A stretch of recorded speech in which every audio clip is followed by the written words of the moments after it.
Hi everyone, কেমন আছো তোমরা সবাই? আজকে একটা লং ভিডিও নিয়ে আবার চলে এসেছি। দেখতে থাকো আর পাশে থেকো, লাইক কমেন্ট করে পাশে থাকো। একটু ভালোবাসা দিলে অবশ্যই একটু খুব ভালো লাগে। কার না ভালো লাগে বলো? সবারই ভালো লাগে।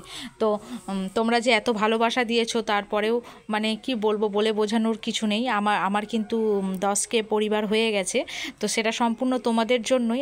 আমি নিজের জন্য আমি কোনোদিনই ভাবি না, কারণ তোমরা পাশে না থাকলে আর ঈশ্বর না থাকলে এটা কখনোই সম্ভব না।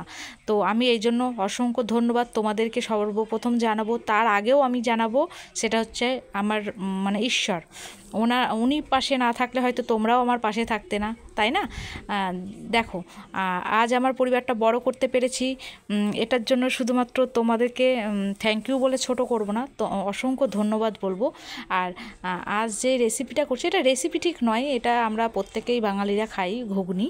তো এটা দিয়েই ভিডিওটা করলাম। সবসময় তো আর মানে বলতে পারি না, কারণ দেখো, নিত্য নতুন আইটেম করলে সেক্ষেত্রে বলি সেটা আলাদা রকম, কিন্তু এগুলো তো ঘরোয়া, তো এই জন্য বলার মানে সেরকম বলি না। তো তোমরা দেখতেই পাচ্ছ, এরকম কম বেশি আমরা মা বোনেরা প্রত্যেকেই ঘরে এরকম করি। কেমন লাগলো না লাগলো অবশ্যই জানাবে। আর আজ করছি কিন্তু ঘুগনি, টিফিনের জন্য হতে পারে বা লুচি রুটির জন্য দারুণ একটা খাবার। আমার তো খুব পছন্দ। কার কার ঘুগনি ভালো লাগে অবশ্যই বলবে। আর এখানে কিন্তু অনেক ধরনের মশলা দেওয়া ছিল, আর এটা একটু শর্টেই হয়েছিল ঘুগনিটা করেছিল অ্যাকচুয়ালি আমার শাশুড়ি মা। পেঁয়াজটা দেখো ভাজা হয়ে গেছে, লাল লাল করে ভেজে নেবে। ভাজার পর কিন্তু যেই মশলাগুলো দেবে না, সেই মশলাগুলো সব গুঁড়ো মশলা, মানে কেনা মশলা, মানে বেটে করা নয়, কারণ অতটা সময় হাতে ছিল না, খুব শর্টের মধ্যেই করেছিল। তা খেতে কিন্তু দারুণ হয়েছিল। আর এ দেখো, পেঁয়াজ ভাজা হয়ে এসছে প্রায় লাল হয়ে, এরপর কিন্তু মশলাটা দিয়ে কষাবে। হ্যাঁ, এর মধ্যে কিন্তু একটা গোটা টমেটোও দিয়েছিলাম।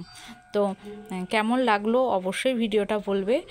এই দেখো, মশলাটা দিয়ে দিয়েছিলাম লাস্টে, কাশ্মীরি লঙ্কার গুঁড়ো আর হলুদটা অ্যাড করেছিলাম, সেটা ভিডিওটা করা হয়নি। এইভাবে কষিয়ে এর মধ্যে কিন্তু ভালো করে কষিয়ে নিয়েছিলাম। যখন তেলটা ছেড়ে আসবে মশলা থেকে, দেখতে থাকো তোমরা। আর তোমরা কিন্তু অবশ্যই পাশে থেকো বন্ধুরা, কারণ তোমরা পাশে না থাকলে হয়তো আমি একটা জায়গায় পৌঁছতে পারবো না, কারণ তোমাদের থাকাটা খুব জরুরি।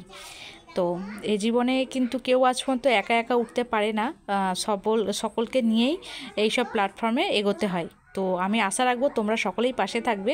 আমি কিন্তু কাঁচা টমেটোগুলো কিন্তু দিয়ে দিয়েছি। এইবার কিন্তু কাঁচা টমেটো দেওয়ার সঙ্গে সঙ্গে কিন্তু একটু কষিয়ে নেব। তো হাতে যেহেতু খুব একটা সময় ছিল না, তো খুব একটা বেশি খুব ভালো করে কষাতে পারিনি, তোমরা দেখলেই সেটা বুঝতে পারবে, কারণ খুব তাড়াহুড়োর মধ্যে খুব অল্প সময়ের মধ্যে এটা করতে হয়েছিল। আর তোমরা তো জানোই আমাদের হিটারে রান্না, কারণ এখানে সকলেই হিটারই ব্যবহার করে। তো আমাদের হিটারের যে পাওয়ারটা সেটা ভীষণই কম ছিল, 1500 ওয়াটের বোধহয়। তো ভীষণ কম ছিল, তো সেই জন্য একটু এরকম করেই হয়েছিল। দেখো, ভালো করে কষিয়ে নিয়েছিলাম। কষিয়ে নেওয়ার পর কিন্তু সিদ্ধ করে রাখা মটরগুলো কিন্তু এর মধ্যে দিয়ে দিয়েছিলাম। মটরগুলো দিয়ে দিলাম। দেখো,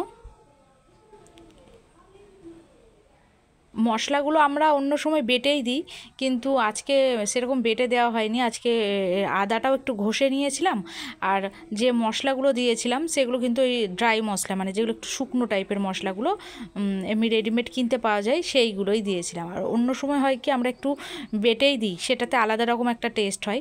তো এটা যেহেতু শর্টে করেছিল, সময়টা অল্প ছিল, এই জন্য প্রায় হয়ে এসছে। এরপর নামানোর আগের মুহূর্তে কিন্তু একটু গরম মশলা ভালো করে ছিটিয়ে দেবো, ছিটিয়ে নামাবো। এবার দেখো, কিছুক্ষণ পর 2 মিনিট মতো গরম মশলা দেওয়ার 2 মিনিট মতো ফোটাবো, ফুটিয়ে নামিয়ে নেব। ভিডিওটা কেমন লাগলো অবশ্যই বলবে, আর তোমরা লাইক কমেন্ট করে পাশে থাকবে। আর বুঝতেই পারছো কি বলবো। আর সকলকে আমার তরফ থেকে গুড আফটারনুন, শুভ দুপুর। সকলের কি খাওয়া দাওয়া হয়ে গেছে? প্লিজ কমেন্ট করে অবশ্যই জানাবে। আর দেখো, আমরা সবসময় একে অপরের পাশে অবশ্যই থাকবো, কারণ না হলে আমরা এই প্ল্যাটফর্মে উঠতে পারবো না। আর আমাদের যেহেতু একটা লং ভিডিও দিতে হয়, তো আমি মাঝে মাঝে ভাবি কি লং ভিডিও দেব, মানুষের এত সময় যদিও নাই, কিন্তু না, তার মধ্যে দিয়েও যে তোমরা দেখে পাশে থাকো, লাইক কমেন্ট করো, এটাই আমার কাছে সবথেকে বড় পাওয়া। আর ভিডিওটি দেখার জন্য অসংখ্য ধন্যবাদ। প্লিজ সবাই পাশে থাকবে।